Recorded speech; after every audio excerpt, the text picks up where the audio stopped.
feature presentation. Oh, well, Happy New Year, Jonathan. Really nice to meet you and talk to you about The Mother and the Bear. Actually, it's kind of a perfect film to have a conversation about because in a way it feels almost like it's a movie about New Year's resolutions and, to maybe worry less and to try to, center yourself and reinvent oneself. When watching the movie, what I love about a film like this is that it sets up an initial idea or a concept and it continues to change and evolve over the entire runtime. And by the end of the movie, you realize that it's a completely different narrative. And the evolution of something and the maturity of something and the growth of a movie, I think, is so vital in terms of telling a story. What was your initial reaction to the script, but also now looking back at the film versus when you first were in pre-production?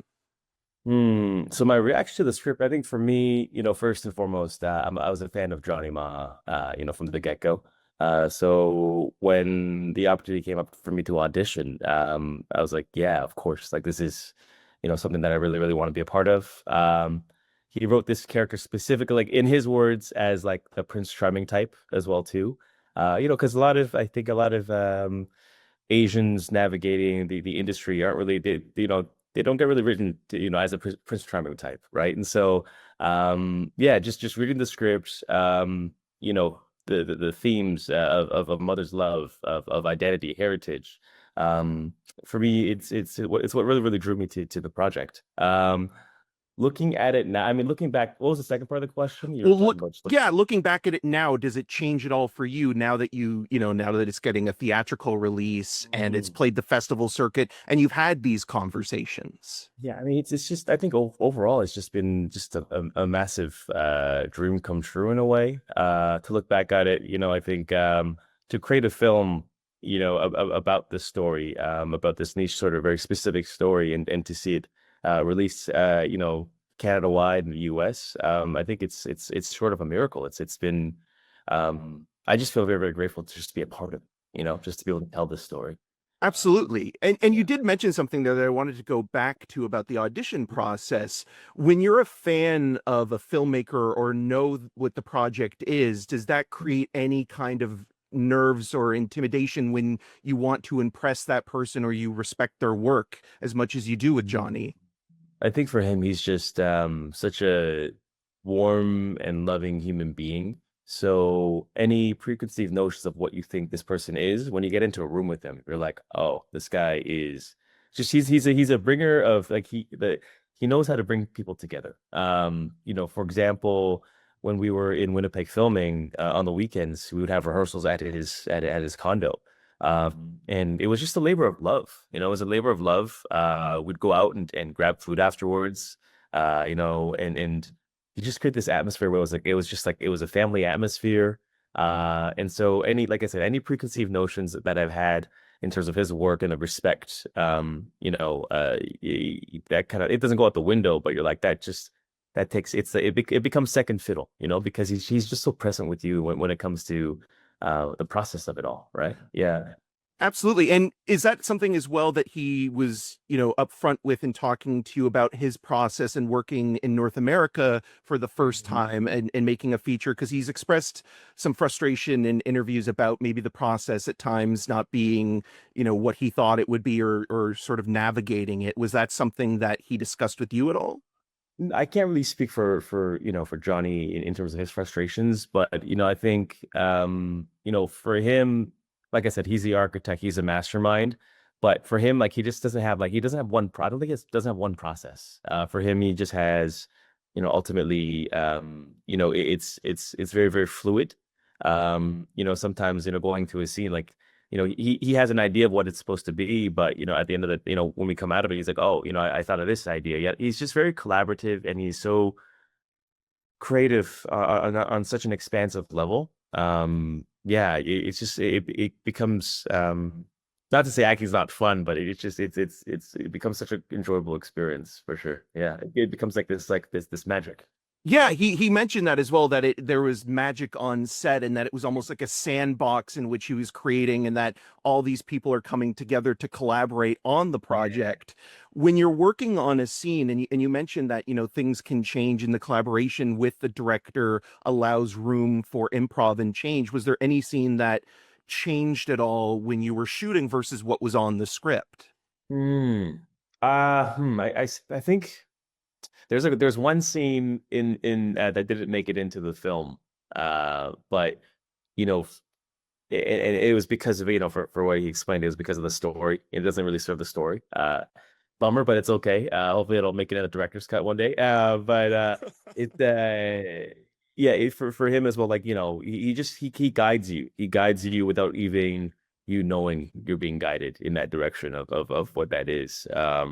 Yeah, I don't know, man. Johnny's just, I think he's such a creative genius. Mrs. Kim as well too. Kim Ho Jung. Phenomenal. I mean, she's like a hidden, like, she's done so much work in Korea as well too. And I think she's a hidden gem. Like, just her boldness and once again, her creativity, her ability to do comedy, to do drama. It's sometimes I think if you do, if you get mixed up in different genres, it becomes sort of a caricature in a way. But for her, it's grounded in such humanity and such realism and honesty. Watching her work as well too. Like, for me as well, doing the scenes, I'm literally just taking it off of her. I'm not even acting. I'm just like listening and reacting, because she just gives you so much. Yeah, that was such a cool experience. It was a master class. Well, You know, it's perspective, right? And it's yeah. being present in the moment too, right? And it's almost feeling as though, like, the film and like the way that you're talking, that you get a chance to riff and explore these characters' interior lives that even isn't in the details of the script. Mhm. Was that a part of the process in terms of navigating tone? Because you're mentioning that there are aspects of characters where it can be comedic but then also dramatic, and there's a melancholic aspect to the narrative as well. When you're looking at playing a role like this, does tone ever come into your mind as an actor? I think you're always just trying. I mean, in terms of process, you're trying new things, or you're trying things before you go into filming. But I think Johnny said, he's like, hey, listen, I casted you for a reason. So just trust that that you are enough. Trust that what you bring to the table. There's an essence about you. There's an energy about you. And just trust it. Trust it, and don't overthink it. Just be present. Be present. I think that's sort of the sort of message that he gave us, the advice that he gave us on a basis when we would be filming. Yeah. Absolutely. A question about the character of Min that I found fascinating, because like it's just a small detail, but when he's driving Sarah to the hospital, he mentions that it would be quicker for him to do that than wait for an ambulance. And this is just projecting and thinking about it from the point of view of an audience member, but there's an aspect of that thinking like, oh, okay, well, this character is in a relationship with a doctor. He's probably observed over time, or maybe even has had conversations with Dr. Jenny about maybe ambulances getting there on time, it takes longer and it's frustrating. Were there any specific character details or moments that stood out to you that felt like that was an important part to your character that maybe even wasn't spoken, like in the way that you were talking about before, where Mm. some scenes don't maybe make it in, but they're still integral to who your character is? I think to even double down on that, it's not even about him having, Dr. Jenny as his partner at the hospital. Of course, that's an important element of it, but I think, I think in Korean culture, there's collectivism, right? And to obviously, as Min, he's been estranged from his culture. There's this duality between him as a Korean and a Canadian. But seeing, and he knows this lady, like, as a Korean, you can always tell when someone else is Korean, right? And so you see this lady on the ground, and his first instinct is like, maybe that was his mother or his grandma, right? And so just to be able to understand that it goes much deeper, in terms of character details, like this idea of recognizing that also there's not a lot of Korean people in Winnipeg, right? And being that person to reach out to Olive Branch and to help this person out. Yeah. Well, and to see her as a person too, because obviously in movies like this, an older generation is obviously relegated to being a supporting player or Mhm. somebody that maybe is a caricature. And in this, it feels a little bit more fleshed out and, Yeah. thoughtful in the design of it. And Yeah. even, that one scene that you're talking about where we're introduced to your character, I did want to know, how do you approach playing a role that is seen through the perspective of somebody else that as kind of a heightened version of your character. Once again, I think it just goes back to just trusting, because going into the process or going into filming, you have a lot of questions, a lot of anxieties, but just trusting, the director's vision and sort of knowing that he's the one that steers the ship, right? Yeah, Yeah. that's sort of, yeah, for sure. Like I said, Johnny, so much love for him, man. He's you know, just yeah, someone who I admire a lot. Yeah, I can't wait to see his next work, so we're Well, excited. it is always exciting when you see somebody who like Old Stone is one of those movies where it's just like you continue to think about it, years after the movie was made, and then To Live to Die. Like he's such an experimental filmmaker, and to do something Yeah. like this, it's always exciting because it kind of feels like he's also reinventing himself as he continues to make movies. And this Mhm. film does feel like that as well.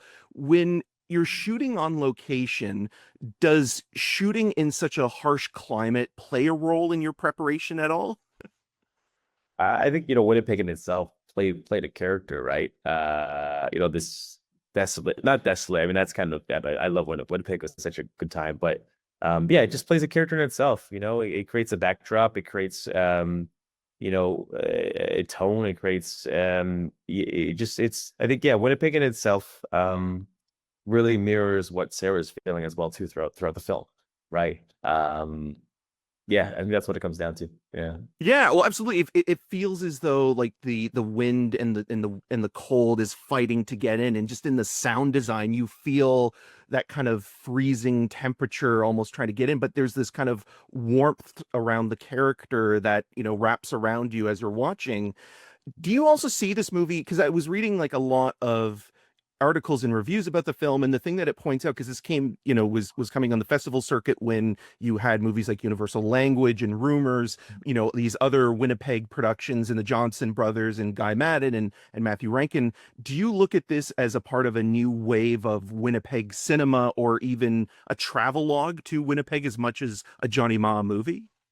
I remember specifically, they had someone come out from I don't know from what from Winnipeg TV and film, and I think I met them actually at the after party for the Mother and the Bear, and just to see how proud they were, that I think it was like four. I don't even know how many films from Winnipeg that were filmed in Winnipeg came out that year, but just yeah, just to feel like this like underlying proudness of these people. Yeah, it just made me feel really really grateful to be a part of something like that. To be as you say, like a new wave of films coming out or being filmed in Winnipeg. Yeah.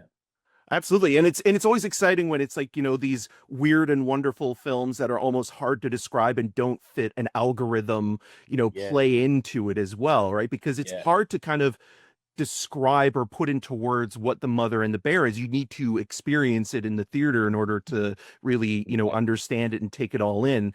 We were talking about backstory before, and it does feel as though Dr. Jenny and Min have their own story going on in that backdrop.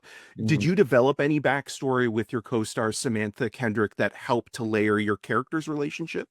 Yeah, we'll definitely talk about it. I mean, Samantha, once again, is such a talented actress. So generous in terms of who she is, a scene partner as well too, or so generous in terms of her time. So yeah, just talking about sort of I'm not gonna go dive deep too into it. I don't know if you want to know too much backstory, but just talking about who they were, like and when they met, just sort of the relationships between my father as well, and Yeah, just really just like, doing the actor stuff when it comes to the prep, right? But I don't want to I don't want to bore you, so it's I love that stuff. Like yeah, that's the stuff I love talking about, especially when you find something, that's universal or relatable or something that you can gravitate towards. I have enough time for one more question. So I yeah. just wanted to ask you, because mentioning that this movie, it's comforting in a lot of ways, like the food, the atmosphere of it. Are there any movies that you would describe as comfort films in your own life, go-to movies that you put on when you